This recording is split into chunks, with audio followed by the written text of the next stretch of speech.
એની ભૂલ શું? માત્ર એક બ્લેક પટ્ટી. હું ગુજરાત સરકારને અને પ્રશાસનને કહેવા માંગુ છું કે બ્લેક પટ્ટી વાળા તો ઘણા બધા ફરે છે, ઘણા બધા બ્લેક પટ્ટી લગાવીને ફરે છે ને ભાઈ.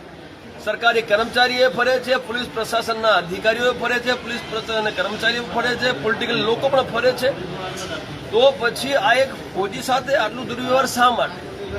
હવે અમારી જે માંગ છે એ ફોજીની માંગ છે. એટલે અમારી એટલે એ અધ્યક્ષતાપૂર્વક એ ફોજી કરે, જેના પર અન્યાય જોઈએ એને સન્માન માટે એને આ માંગો મૂકી છે. એ આપના માધ્યમથી હું અહીંના જે એસપી સાહેબ છે ત્યાં સુધી પહોંચાડવા માંગુ છું કે જે ફરિયાદ થઈ છે એના ઉપર ફોજી ઉપર એ ફરિયાદ ખોટી છે, એને રદ કરવામાં આવે એવું એને કીધું છે ને એને અમે સમર્થન કરીએ છીએ. બીજું એને અમને એવું કીધું છે કે જે પોલીસ કર્મીઓ હતા જેમણે એમના ઉપર હુમલો કર્યો છે એ તમામ પોલીસ કર્મીઓનું સસ્પેન્શન થાય અને એમના